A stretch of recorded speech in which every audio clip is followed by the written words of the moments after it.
Hi everyone, welcome to another episode of Food Myths Chronicles of Food. ഈ അച്ചാറ് നമ്മളതല്ല എന്നുള്ളൊരു സംസാരത്തിൽ നീ പറഞ്ഞിട്ടുണ്ടായിരുന്നു. വല്ലാതെ വിഷമിപ്പിച്ച ഒരു കാര്യം കൂടിയായിരുന്നു. ഈ നമ്മള് അച്ചാറില് നമ്മൾ പറയുന്ന അല്ലെങ്കിൽ നമ്മുടേതല്ല എന്ന് പറയുന്ന അച്ചാർ എന്ന് പറയുന്നത് ഈ മുളക് പൊടി ഇട്ടിട്ടുള്ള അച്ചാറുകളാണ്. നമ്മുടെ അച്ചാറുകൾ ഉപ്പിലിട്ടത്, ഇഞ്ചി ഇട്ട് വെച്ചത് ഒക്കെ ആയിട്ടുള്ള അച്ചാറുകളായിരുന്നു. നമ്മൾ നാരങ്ങ ഒക്കെ ആയിട്ട് ബന്ധപ്പെട്ടിട്ടുള്ള അച്ചാറുകൾ. എനിക്ക് തോന്നിട്ട് ഞാൻ US-ലൊക്കെ പിക്കിൾ എന്ന് പറയുമ്പോൾ ഉപ്പിലിട്ട സാധനമല്ലേ? അതെ അതെ. അപ്പൊ ആക്ച്വലി നമ്മൾ അതേപോലെയായിരുന്നു. അതെ അതെ അതെ. പിക്കിൾഡ് എന്ന് പറഞ്ഞു കഴിഞ്ഞിട്ടുണ്ടെങ്കിൽ നമ്മളത് ഉപ്പിലിട്ടത്, ബ്രൈൻ എന്ന് പറയുന്ന സോൾട്ട് വാട്ടറിൽ ഇട്ട് വെച്ചതായിരുന്നു. ഈ പിക്കിളും ഒരു വലിയ പ്രത്യേകത. എന്നോട് ഈ പിക്കിൾ അതിനെപ്പറ്റി നമുക്ക് കുറച്ച് സംസാരിക്കുന്നത്. എന്നോട് പലരും ഞങ്ങൾ ഡിസ്കഷൻസിലൊക്കെ ആവുന്ന സമയത്ത് പറയായിരുന്നു, നമ്മൾ ഈ തണുപ്പത്തല്ലേ നമുക്ക് എരിവുള്ള സാധനങ്ങൾ കഴിക്കാൻ തോന്നാം, ചൂടുള്ള സമയത്തല്ലല്ലോ. അപ്പോൾ എന്തുകൊണ്ടാണ് തണുപ്പ് രാജ്യങ്ങളിൽ എരിവ് കുറവുള്ള സംഗതി, ചൂട് രാജ്യങ്ങളിലെ എരിവ് കൂടുതലുള്ള സംഗതി എന്ന് പറയുന്നത്? അതിനൊരു കാരണം എന്താണെന്ന് വെച്ച് കഴിഞ്ഞിട്ടുണ്ടെങ്കിൽ, തണുപ്പ് രാജ്യങ്ങളിൽ നമ്മൾ എരിവ് കഴിച്ചാൽ നമ്മുടെ സ്വാഭാവികമായിട്ട് നമ്മുടെ ശരീരത്തിൽ പറ്റുന്ന സംഗതി എന്ന് പറയുന്നത് വിയർക്കും. വിയർത്ത് കഴിഞ്ഞാൽ നല്ല തണുത്ത സ്ഥലങ്ങളിൽ ഈ വിയർപ്പ് നമ്മുടെ ശരീരത്തിന്റെ മുകളിൽ ഫ്രോസ്റ്റ് ആയിട്ട് മാറും. അത് ഐസായിട്ട് മാറും. പിന്നെ നമുക്കത് ബുദ്ധിമുട്ടായി തീരുകയും ചെയ്യും. നമ്മുടെ സ്കിന്നടക്കം പറഞ്ഞു പോരുന്ന ഒരു സിറ്റുവേഷൻ ഉണ്ടാവും. അപ്പൊ അധികം വിയർക്കുന്ന ഭക്ഷണം ശരിക്കും നമ്മൾ തണുപ്പ് രാജ്യത്ത് കഴിക്കില്ല. എന്നാൽ ഉഷ്ണരാജ്യങ്ങളിൽ, ഉഷ്ണ സ്ഥലങ്ങളിൽ, നമ്മളെ പോലത്തെ സ്ഥലങ്ങളിൽ വിയർത്താലേ നമുക്ക് കൂളിംഗിന്റെ ഭാഗമാണ്. അപ്പൊ വേർക്കാൻ വേണ്ടിയിട്ടുള്ള ഭക്ഷണം ഉഷ്ണ ശാന്തി എന്നൊക്കെ പറയുന്നത് അതന്നെ. ഇതാണ് ഉഷ്ണ ശാന്തി എന്ന് പറയുന്നത് ഇതുമായിട്ട് ബന്ധപ്പെട്ടിട്ടുള്ളത്. എന്നാലേ നമുക്ക് വേർക്കുള്ളൂ, വേർത്താലേ നമുക്ക് കൂളാവുള്ളൂ. വേർത്ത് നിൽക്കുമ്പോൾ കാറ്റടിക്കുമ്പോഴാണ് നമുക്ക് കൂടുതൽ തണുപ്പ് തോന്നുന്നത്. അതായത് ഓരോ നാട്ടിലും അവിടെ സർവൈവ് ചെയ്യാനുള്ള ഇതിനനുസരിച്ചിട്ടാണ് ഭക്ഷണവും ഡിസൈൻ ചെയ്യപ്പെട്ടത് ഓവർ പീരീഡ് ഓഫ് ടൈം. അതിൽ തന്നെയാണ് നമ്മുടെ വേറൊരു ടോപ്പിക് നമ്മൾ സീരിയസ് ആയിട്ട് സംസാരിക്കുന്നത്, religious influence on food, especially Indian food. നമ്മുടെ ഈ പ്രസാദം എന്ന് പറയുന്ന ഒരു സംഗതിയുണ്ട്. കേരളത്തിലെ വളരെ ഫേമസ് ആയിട്ടുള്ള രണ്ട് പ്രസാദങ്ങൾ, ആളുകൾ ക്രേവ് ചെയ്യുന്ന ഒരു രണ്ട് പ്രസാദങ്ങൾ എന്ന് പറയുന്നത്, ഒന്ന് അമ്പലപ്പുഴ പാൽപ്പായസം, പാട്ടുവരെ ഉണ്ടല്ലോ അല്ലേ? അതെ അതെ. പിന്നെ ഉള്ളത് ശബരിമല അരവണ. ഈ ഇതിനൊക്കെ ക്രേവ് ചെയ്യുന്ന ആളുകൾ വരെ. ശരിയാണ്. കാരണം ചെറുപ്പം മുതലേ ആരെങ്കിലും മലക്ക് പോകുന്നുണ്ട് എല്ലാരും പറയല്ലോ അല്ലെ? അതെ.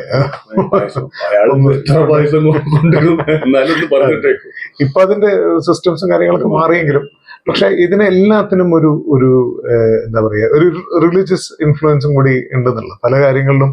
ഈ നമ്മൾ നേരത്തെ പറഞ്ഞു വന്നിട്ടുള്ള ഈ ഭക്ഷണത്തിന്റെ ഒരു രീതികള് ഒരു പ്രദേശങ്ങളിലെ അതുപോലെ തന്നെയാണ്. ഇപ്പൊ നമ്മള് ഈ നാട്ടിൽ ഒരു ഏതെങ്കിലും ഒരു ക്ഷേത്രത്തിൽ പോയി കഴിഞ്ഞിട്ടുണ്ടെങ്കിൽ, അതേ ഡേറ്റിയുടെ ഒരു ക്ഷേത്രം നോർത്ത് ഇന്ത്യയിലുണ്ടെങ്കിൽ അവിടെ പോയി കഴിഞ്ഞിട്ടുണ്ടെങ്കിൽ ഒരേ പ്രസാദം അല്ല നമുക്ക് കിട്ടുക. ആ റീജിയനുമായിട്ട് ബന്ധപ്പെട്ടിട്ടുള്ള സംഗതികളാണ്. നമുക്ക് ഇവിടെ ഇപ്പോ മദ്യം, അതെ അതെ, നോൺ വെജ്, മത്സ്യം കൊടുക്കുന്ന സ്ഥലങ്ങൾ. അപ്പോ അത് ചിലപ്പോ ഒരു ഉത്തരേന്ത്യക്കുള്ള ഒരാൾ കാണുമ്പോൾ അക്സെപ്റ്റബിൾ ആയിരിക്കും. പക്ഷെ ഇതൊക്കെ അതിന്റെ ഒരു സാമൂഹിക ഒരു സെറ്റപ്പ്, കൾച്ചറിന്റെ ഭാഗമായിട്ടും അതാണ് പറഞ്ഞത്. പല സ്ഥലങ്ങളിലും നമുക്ക് മാംസം ഒരുപാട്, ഇപ്പോൾ എസ്പെഷ്യലി നമ്മൾ തമിഴ്നാട്ടിലൊക്കെ പോയി കഴിഞ്ഞിട്ടുണ്ടെങ്കിൽ ഒരുപാട് മാംസം, എന്തിനേറെ നമ്മളൊരു പരിധി വിട്ട് അങ്ങോട്ട് പോയി കഴിച്ചിട്ടുണ്ടെങ്കിൽ കദാവർ അല്ലെങ്കിൽ കോപ്സസ് എന്റെ ഭാഗങ്ങള് നേദിക്കുന്ന അമ്പലങ്ങൾ വരെ തമിഴ്നാട്ടിലുണ്ട്. അതൊരു കോൺട്രവേഴ്സിയും കൂടിയായിരുന്നു. ലീഗൽ വശം കുറെ സ്ഥലത്ത് ഇപ്പൊ അത് ടോട്ടലി ഇല്ലീഗലാണ്. അത് നടത്താൻ പാടില്ലാത്തതും കാര്യങ്ങളൊക്കെയാണ്. പക്ഷെ എന്നാൽ തന്നെ അവിടെ ഒരു പ്രത്യേക ഒരു 10 വർഷം കൂടുമ്പോഴോ 8 വർഷം കൂടുമ്പോഴോ 5 വർഷം കൂടുമ്പോഴൊക്കെ ഓരോ ഉത്സവങ്ങൾ നടക്കുന്ന ഗ്രാമങ്ങളുണ്ട്, വളരെ ഉള്ളോട്ടുള്ള ഗ്രാമങ്ങൾ. അവിടെ അടുത്ത കാലത്ത് മരണപ്പെട്ട ഒരു വ്യക്തിയുടെ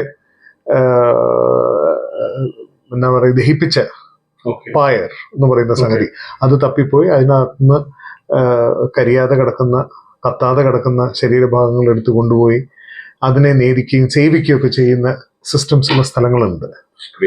വളരെ എക്സ്ട്രീമാണ്. നമ്മളെ ലോകത്തിലെ പല സ്ഥലങ്ങളിലും. എനിക്ക് ആദ്യം ഒരു കൾച്ചറൽ ഷോക്ക് ഉണ്ടായത്, ഞാൻ ഈ ഒരു സ്നേക്ക് റെസ്റ്റോറൻറ്റിൽ ഞാൻ ആദ്യമായിട്ട് എൻ്റെ വളരെ ചെറുപ്പത്തിൽ ഞാൻ അതിനോട് എക്സ്പോസ്ഡ് ആയി. അതിനേക്കെ ആയിട്ട് പോയതല്ല, ഞാൻ അറിയാതെ ആ സ്ഥലത്ത് പോയപ്പോൾ കണ്ടൊരു എക്സ്പീരിയൻസ് ആയിരുന്നു. എന്നെ ഷോക്ക് ചെയ്തിട്ടുള്ള ഒരു സംഗതി. ഫാർ ഈസ്റ്റിലായിരുന്നു. സിംഗപ്പൂർ ഉള്ള ഒരു റെസ്റ്റോറൻറ്റിലായിരുന്നു. അവിടെ സ്നേക്കിന്റെ, അപ്പൊ നമ്മൾ കണ്ണാടി കൂട്ടിൽ കിടക്കുന്ന അനേകം പാമ്പുകളെ നമ്മൾ ഒന്നിനെ ചൂണ്ടിക്കാണിച്ചു കൊടുക്കുക, അവരതിനെ എടുക്കുക, സ്കിൻ ചെയ്യുക, എന്നിട്ട് വെട്ടി നുറുക്കി അവര് എന്താണ് വറുത്തും പൊരിച്ചും വേവിച്ചും കൊടുക്കുന്ന റെസ്റ്റോറൻ്റ് ആണത്. വിഷമുള്ള പാമ്പുകളാണോ? അതെനിക്ക് ഞാൻ അന്ന് വിഷമുള്ളതാണോ നോക്കിയിട്ട് ഞാൻ അങ്ങോട്ട് നോക്കാനുള്ള പേടിയും കൊണ്ട് കൂടെ, പക്ഷെ വിഷപ്പാമ്പുകളെയും പിൽക്കാലത്ത് ഞാൻ കണ്ടിട്ടുണ്ട്. ഇന്തോനേഷ്യയിലൊക്കെ വിഷപ്പാമ്പുകളെയും കോബ്രാസിനെ വരെ, അപ്പൊ അതിനെ കണ്ടാൽ നമുക്കറിയാലോ അത് വിഷപ്പാമ്പാണ്. കോബ്രാസിനെ വരെ അവര് വെട്ടി ഒരു സ്ട്രീറ്റ് ഫുഡായിട്ട് വെക്കുന്നത് വലിയൊരു ടോപ്പിക്കാണ്. സ്ട്രീറ്റ് ഫുഡ് വലിയൊരു ടോപ്പിക്കാണ്. പിന്നീട് സംസാരിക്കാം. അപ്പൊ ഈ 64 ഡിഷ് കറികൾ, അച്ചാർ, അതിനെപ്പറ്റി ഒന്നുകൂടി. അതെ, അതില് ഒരു മെയിൻ സംഗതി നമ്മൾ പറയേണ്ടത് എന്താണെന്ന് വെച്ച് കഴിഞ്ഞിട്ടുണ്ടെങ്കിൽ, കേരള സദ്യകളിൽ നമ്മുടെ ഒരു 7 കോഴ്സ് മീലുമായിട്ട് ഡയറക്ട്ലി കണക്റ്റഡോ ഇൻഡയറക്ട്ലി കണക്റ്റഡോ ആണ്. അതിൽ മധുരം വരുന്നുണ്ട്, സൂപ്സ് വരുന്നുണ്ട്. രസം എന്ന് പറയുന്നത് ആക്ച്വലി സൂപ്പിന്റെ ബ്രോത്തിന്റെ വേറൊരു ഇന്ത്യനിഷ് വേർഷനാണത്. പിന്നെ അതിനകത്ത് ഈ സെമി മധുരമുള്ള സാധനങ്ങൾ, പുളിയുള്ള സാധനങ്ങൾ, ലാക്ടജൻ, മോര്, തൈര് ഒക്കെ കലർന്ന സാധനങ്ങൾ, പാല് കലർന്ന സംഗതികൾ, വെജിറ്റബിൾസ്, പൾസസ്, ഇതെല്ലാം വരുന്നുണ്ട്. ഒരു കാലത്ത് നമ്മുടെ വെജിറ്റേറിയൻ ഫുഡിൽ ഈ സദ്യയിൽ ഉണ്ടായിരുന്നില്ലാത്ത സംഗതികൾ ഈ നമ്മുടെ ഭൂമിക്കടിയിൽ വളരുന്ന വസ്തുക്കളായിരുന്നു. Onion, potato, beetroot. ഭൂമിക്കടിയിൽ നിന്ന് വളരുന്ന 2 സംഗതികൾ മാത്രമേ നമ്മൾ സദ്യകളിൽ പണ്ട് ഉപയോഗിച്ചിരുന്നാണെന്നാണ് പറയപ്പെടുന്നത്. അത് ചേനയും ഇഞ്ചിയും. ഇതൊഴികെ വേറൊരു സാധനങ്ങളും. അതിനും ഉള്ളൊരു കാരണം എനിക്ക് തോന്നുന്നത് അന്നത്തെ ആ ഒരു എന്താണ് റിലീജിയസ് ടാബു അല്ലെങ്കിൽ കൾച്ചറൽ ടാബു എന്നുള്ളതിന് പകരം ഇതിന്റെ അവൈലബിലിറ്റിയുമായിട്ട് ബന്ധപ്പെട്ടിട്ടുള്ളതാണ്. ലഭ്യതയായിരുന്നു പ്രശ്നം എന്നാണ് എനിക്ക് തോന്നുന്നത്. പക്ഷെ ഇപ്പോഴും ഈ നമ്മൾ ഒരു ആചാരം എന്നുള്ളതിന്റെ പേരിൽ ഇപ്പോഴും പല സ്ഥലങ്ങളിലും ഒക്കെ നമ്മൾ പോയി കഴിഞ്ഞാൽ ഒരു ടിപ്പിക്കൽ, പ്രത്യേകിച്ച് ഈ ശ്രാദ്ധമൂട്ട് എന്ന് പറയുന്ന സംഗതിക്കൊക്കെയാണ് ഞാനത് കൂടുതൽ കണ്ടിട്ടുള്ളത്. അവിടെ പണ്ടത്തെ രീതിയിലാണ് ഈ ഓലൻ, കാളൻ, അങ്ങനത്തെ സംഗതികളൊക്കെ ഉണ്ടാവുള്ളൂ. നമ്മുടെ ഈ കൂട്ടുകറി, ഉള്ളിയിട്ട കൂട്ടുകറി, മസാലക്കറി, ഇങ്ങനത്തെ സംഗതികളൊന്നും അവിടെ.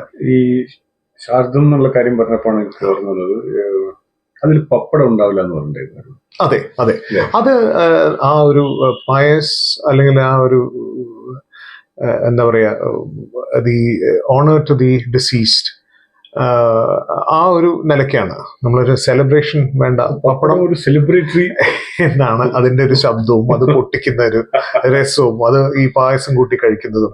പായസം ഉണ്ടാവില്ല മിക്കവാറും ഈ ശ്രാദ്ധത്തിനൊന്നും. ചില സ്ഥലങ്ങളിൽ പായസം വെക്കുന്നവരും ഉണ്ട്, ചില ഏരിയകൾ. പക്ഷെ ജനറലി പായസം ഉണ്ടാവില്ല എന്നാണ്, മധുരം ഉണ്ടാവില്ല, പപ്പടവും പാടില്ല ഉണ്ടാവില്ല എന്നാണ്. പായസം, പപ്പടവും, ചില സ്ഥലങ്ങളിൽ പഴം പോലും വെക്കാറില്ല. ഈ പപ്പടവും പഴവും പായസവും കൂടി ഒരു കോമ്പിനേഷൻ ആണെന്ന് തോന്നുന്നു. അതൊരു വലിയൊരു കോമ്പിനേഷൻ ആണ്. അതൊരു ഗംഭീര കോമ്പിനേഷൻ ആണത്. അത് എന്താ പറയാ, അത് ഇഷ്ടപ്പെടാത്ത വളരെ ചുരുക്കം ആളുകൾ ഉണ്ടാവുള്ളൂ. അതിന്റെ ഫിനാലെ, ആ സദ്യയുടെ ഫിനാലെ. ഈ ഫിനാലയിലേക്ക് വരുമ്പോഴാണ് നമുക്ക് ശരിക്കും നമ്മുടെ ഈ യൂറോപ്യൻ ക്വിസീനിലെ ഈ 7 കോഴ്സും നമ്മുടെ സദ്യയായിട്ടുള്ള ഒരു ഡയറക്റ്റ് കണക്ഷൻ നമ്മൾ പറയുന്നത്. അത് അതിനെപ്പറ്റി പറയുമ്പോൾ നമ്മൾ ഫുഡ് സേഫ്റ്റിയും പറ്റി ചില കാര്യങ്ങൾ. ഈ 7 കോഴ്സ് മീൽ എന്ന് പറഞ്ഞല്ലോ, ബ്രീഫിൽ പറഞ്ഞു തരാൻ പറ്റും എന്താണ് എക്സാക്ട്ലി 7 കോഴ്സ് മീൽ? 7 കോഴ്സ് മീലിന് 7 ഡിഫറെന്റ് പേരുകളുള്ള സംഗതികളാണ്. We start with entree and end with cheese. അങ്ങനെയാണ് ഈ സംഗതി പോകുന്നത്. ഓംത്രേ എന്ന് പറഞ്ഞാൽ എൻട്രി. അത് ഫ്രഞ്ച് പേരുകളാണ് അതിൽ കൂടുതലായിട്ടുള്ളത്. ഞാൻ അതിന് പേരുകൾ ഒരുപാട് പറഞ്ഞ് ഞാൻ അതിനെ കൺഫ്യൂസ് ചെയ്യിക്കുന്നില്ല.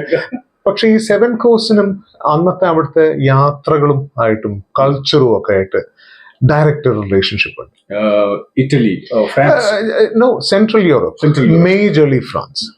ഇങ്ങനെയാണ് ഫ്രഞ്ച് പേരുകൾ. അവരാണ് ഈ ക്വിസീൻ എന്ന് വെച്ചാൽ കുക്കിങ്ങിലൊക്കെ കൂടുതൽ ഡെവലപ്പ് ചെയ്തു വന്ന ആളുകൾ.